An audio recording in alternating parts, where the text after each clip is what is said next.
कहानी की शुरुआत होती है 1290 बीसी से, यानी कि आज से लगभग 3300 साल पहले, जहां पर मिस्र के एक शहर थीब्स को दिखाया जाता है।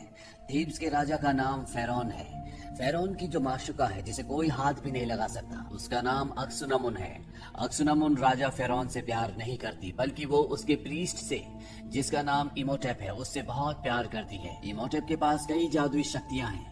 इन्हीं शक्तियों में से एक शक्ति से वो मुर्दों की दुनिया से आत्मा को बुलाकर इंसान को जिंदा कर सकता है। इमोटेप जब राजा फेरोन की माशुका अक्सुनमुन से मिलने के लिए आता है, उसी वक्त वहाँ पर राजा फेरोन भी आ जाते हैं और इन दोनों को रंगे हाथों पकड़ लेते हैं। पर ये दोनों मिलकर राजा फेरोन का कत्ल कर देते हैं। पर इससे पहले कि राजा फेरोन के गार्ड अंदर आते, अक्सुनमुन इमोटेप को कहते कि तुम यहाँ से चले जाओ, क्योंकि तुम ही हो जो मुझे जिंदा कर सकते हो। पादरी इमोटेप के लोग उसे वहाँ से ले जाते हैं और अक्सुनमुन अपने आप को मार देती है, क्योंकि वो जानती है इमोटेप उसे जिंदा कर सकता है, और वो ऐसा करता भी है।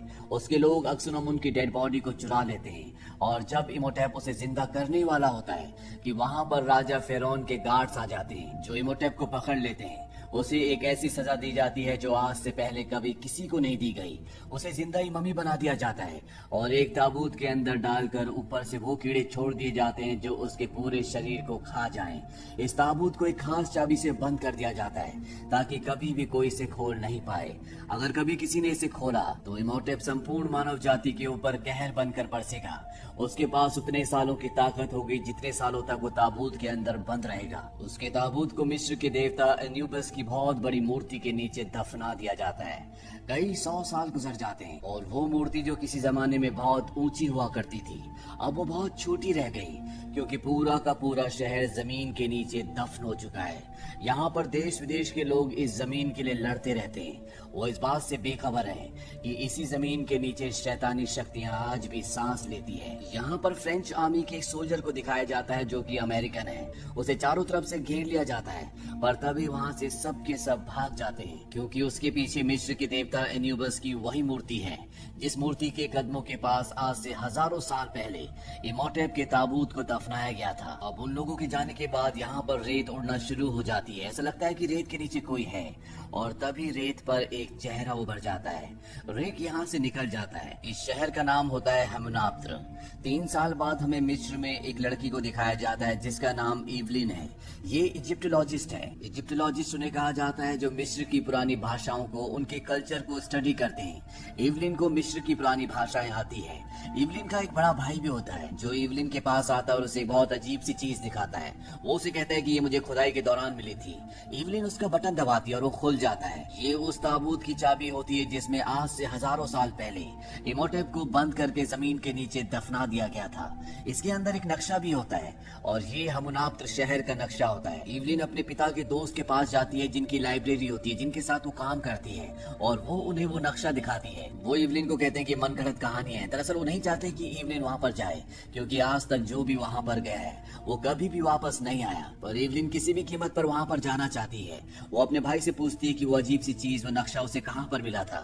उसका भाई उसे सच बता देता है कि वो उसने एक आदमी से चुराया था जो कि अमेरिकी है, और अब वो एक जेल में है। इवलिन और उसका बड़ा भाई उस जेल में आते हैं जहाँ पर वो कैदी होता है, और ये कैदी रिक होता है जो आज से 3 साल पहले एन्यूबियस की मूर्ति के आगे खड़ा था। रिक समझ जाता है कि एवलिन और उसका भाई यहाँ पर क्यों आए। उसे आज फांसी होने वाली है। वो एवलिन को कहता है कि अगर तुम हेमुनाप्त्र जाना चाहती हो, जहाँ से मुझे चाबी मिली थी, तो तुम्हें मुझे छुड़ाना होगा। अब जब उसे यहाँ पर फांसी होने वाली होती है तो यहाँ का जो इंचार्ज होता है, एवलिन उसे रिक को छोड़ने के लिए कहती है, पर वो किसी भी कीमत पर उसे छोड़ना नहीं चाहता।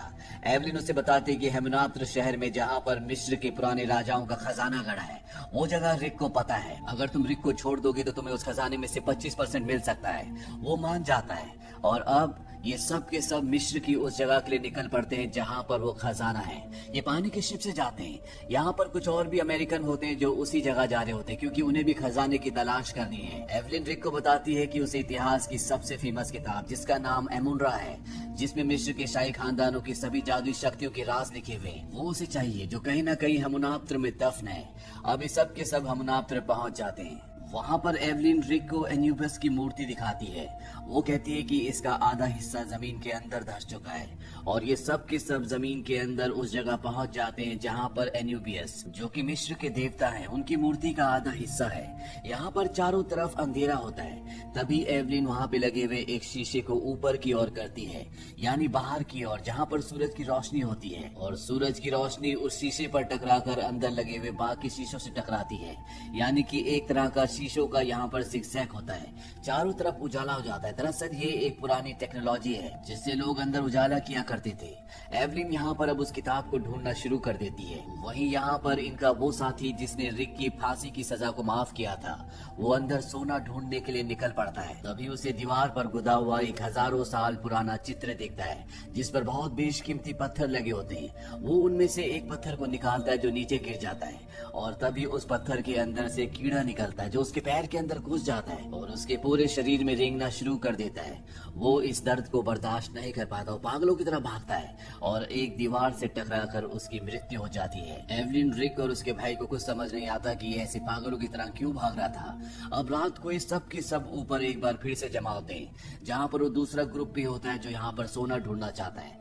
दरअसल अब इन सब के बीच में समझौता हो चुका है, जो भी सोना मिलेगा उसका हिस्सा हो जाएगा। पर तभी यहाँ पर इन पर हमला हो जाता है। कुछ लोग घोड़ों पर आते हैं जिन्होंने काले कपड़े पहने होते हैं, और ये बादशाह फिरौन के रक्षकों के वंशज होते हैं जो पिछले 3000 सालों से इस जगह की आज भी निगरानी करते हैं, क्योंकि ये जानते हैं कि ये मुर्दों की नगरी है। किसी ने अगर इमोटेप को उसके ताबूत से बाहर निकाला तो वो पूरे मिस्र को खत्म कर देगा। इन रक्षकों के वंशजों का जो लीडर होता है उसका नाम पी होता है। वो इन सब को यहाँ पर धमकी देकर जाता है कि तुम्हारे पास एक दिन है, तुम सब यहाँ से वापस लौट जाओ। पर उसकी बात कोई भी नहीं मानता, और अगले दिन एक बार फिर से ये दोनों ग्रुप जमीन के नीचे जाकर अलग अलग सोना ढूंढना शुरू कर देते हैं। दूसरे ग्रुप को एक बॉक्स मिलता है जिसके बाहर एक चेतावनी लिखी होती है। उसमें लिखा होता है कि अगर किसी ने मरे हुए को जिंदा करने की कोशिश की तो उस पर एक श्राप लागू होगा। इस बॉक्स को खोलने वाले सभी लोगों को मार देगा, उनका खून चूसकर उनके शरीर के अलग अलग हिस्से निकालकर वो एक नया रूप धारण करेगा और आत्माओं की दुनिया से हमेशा के लिए हमारी दुनिया में आकर इस पूरी दुनिया पर अपना कब्जा कर लेगा। पर यहाँ पर जो लोग इस चेतावनी को पढ़ते हैं वो इसे एक अंधविश्वास समझते हैं और वो इस बॉक्स को खोल देते हैं। इसके अंदर वो किताब निकलती है जिसे पढ़कर आज से 3000 साल पहले इमोटेप अपनी माशूका को जिंदा कर रहा था, पर इसे खोला नहीं जा सकता क्योंकि इसमें खास तरह का लॉक होता है जिसे खास किस्म की चाबी से खोला जा सकता है, और ये वही चाबी होती है जो एवलिन के पास है। वही एवलिन, रिक और उसके भाई को दिखाया जाता है। जब वो वहाँ पर बैठे होते तभी ऊपर से वो ताबूत गिर जाता है जिस ताबूत के अंदर इमोटेप को जिंदा मम्मी बनाकर डाल दिया गया था। एवलिन के पास इस ताबूत की चाबी होती है, जिस चाबी से इस ताबूत को खोल देते हैं और अगले पल अंदर से इमोटेप की सड़ी हुई बॉडी निकलती है। लेकिन इस सड़ी हुई बॉडी में एक खास बात होती है कि ये आज भी लगातार गल रही होती है। एवलिन ने अपनी जिंदगी में कई मम्मीज देखी है पर उसने ऐसी मम्मी कभी नहीं देखी। अभी रात को सब के सब ऊपर आ जाते हैं और जब सो रहे होते हैं तभी एवलिन उस किताब के पास जाती है। वो रिक को बताती है कि वो किताब नहीं है जो उसे चाहिए, क्योंकि वो किताब सोने की बनी है। वो कहती कि शायद ये काले जादू की किताब हो। वो उस किताब को उस चाबी से खोल देती है जो उसके पास होती है और उस किताब में लिखी हुई कुछ लाइंस को पढ़ती है जिसमें लिखा होता है, सदियों से सोया है जो, जाग जाए वो, जाग जाए वो, जाग जाए वो।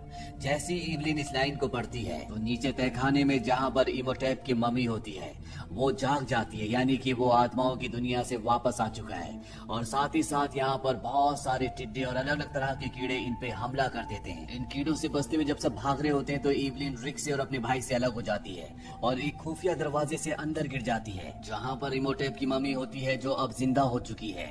यहाँ पर उन लोगों में से एक आदमी वो भी होता है जिसने उस बॉक्स को खोला था जिस पर श्राप लिखा था कि इस बॉक्स को खोलने वालों के शरीर से वो एक नया रूप धारण करेगा। इसीलिए इमोटेप की मम्मी इस आदमी की आंखें निकालकर अपनी आंखें लगा लेती है और अब वो एवलिन की तरफ बढ़ रहा होता है। पर तभी यहाँ पर रिक और एवलिन का भाई आ जाते हैं। रिक उस मम्मी को कई गोलियां मारता है और ये सब के सब उस जगह से निकल जाते हैं। तभी इनके सामने राजा फिरौन के रक्षकों के वंशज आते हैं जिन्होंने एक दिन पहले ने चेतावनी दी थी कि तुम सब यहाँ से चले जाओ। वो इन्हें कहते हैं कि हम 3000 सालों से इस मुर्दा से डर रहे हैं और अब इसे कोई भी नहीं मार सकता, अब सबका खात्मा हो जाएगा। अब एवलिन, रिक और इनके जितने भी साथी होते हैं सब के सब वापस आ जाते हैं। रिक यहाँ से निकलना चाहता है पर एवलिन उसे मना करती है। वो कहती है कि हमने उस मुर्दा को जिंदा किया है और अब हमें उसे खत्म करना होगा। यहाँ पर सब कुछ बदलना शुरू हो जाता है। आसमान से आग के गोले गिरने लगते हैं और उस मम्मी ने जिस आदमी की आंखें निकाली थी वो एक बार फिर यहाँ पर आके उसके पूरे शरीर को कंकाल कर देती है, जिससे उस मम्मी का शरीर पहले से भी ज्यादा डिवेलप होना शुरू हो जाता है। यहाँ पर रिक और इवलिन आ जाते हैं। रिक मम्मी पर कई गोलियां चलाता है लेकिन उसके शरीर पर गोलियों का कोई भी असर नहीं हो रहा होता।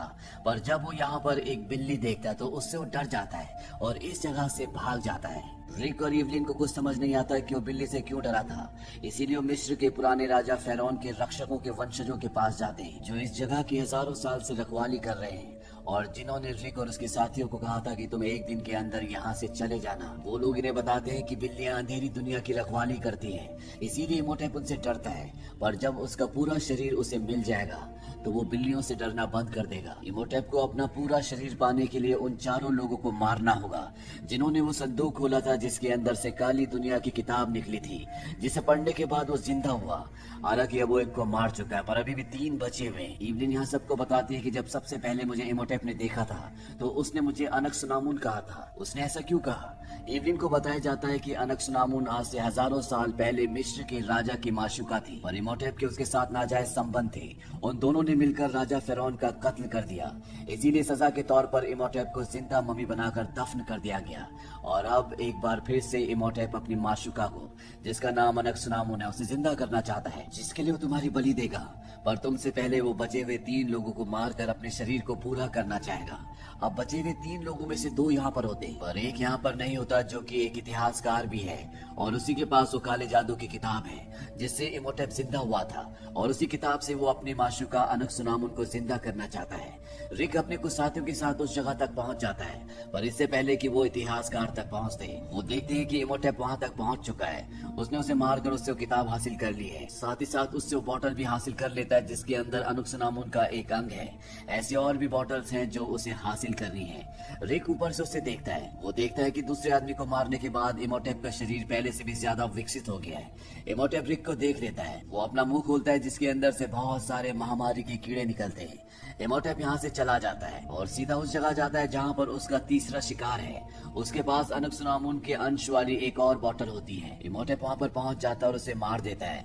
वहीं अंदर कमरे में इवलिन भी होती है और रेत बनकर कमरे के अंदर दाखिल हो जाता है और इवलिन के पास पहुंचता है पर इससे पहले कि वो उसे अपने साथ ले जाता, यहाँ पर रिक और उसके साथी आ जाते हैं। रिक जानता है कि वो बिल्लियों से डरता है, इसीलिए वो उसे बिल्ली दिखाता है जिसकी वजह से उसे यहाँ से जाना पड़ता है।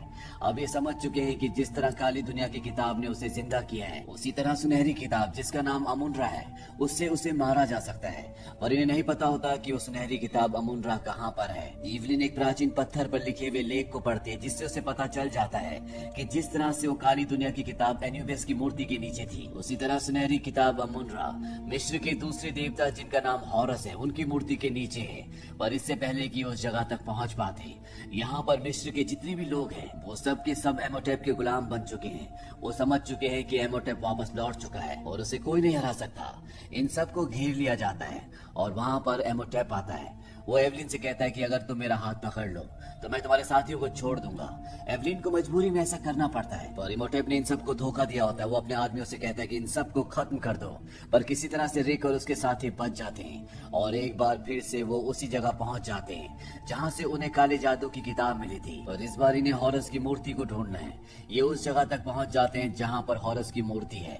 यहाँ पर मिस्र का वो छुपा हुआ खजाना होता है जिसे इंसान पिछले 3000 सालों से ढूंढने की कोशिश कर रहे हैं। वहीं दूसरी तरफ इमोटेप को दिखाया जाता है जो अपनी माशुका अनक्सुनामुन को जिंदा करने की तैयारी कर रहा है। उसे पता चल चुका है कि रिक यहाँ पहुंच चुका है, इसीलिए वो अपने जादू से दीवार पर गड़ी हुई मम्मीज को एक बार फिर से जिंदा करता है और उनके पीछे भेजता है। वहीं खजाने वाली जगह पर रिक और उसके साथियों के ऊपर ये मम्मीज अटैक कर देती है पर किसी तरह से ये हॉरस की मूर्ति तक पहुंच जाते हैं और उसके नीचे जो सुनहरी किताब होती है वो उसे हासिल कर लेते हैं। वहीं इमोटेप ने अनक्सुनामुन को जिंदा कर दिया है पर उसे उसके वापस शरीर में लाने के लिए उसे इवलिन की बलि देनी होगी और इससे पहले कि वो उसे मारता वहाँ पर इवलिन का भाई आ जाता है और उसे सुनहरी किताब दिखाता है पर इसे खोलने के लिए भी वही चाबी चाहिए जो अब इमोटेप के पास है। पर किताब के बाहर कुछ पंक्तियां लिखी होती है जिसे इवलिन का भाई पढ़ता है।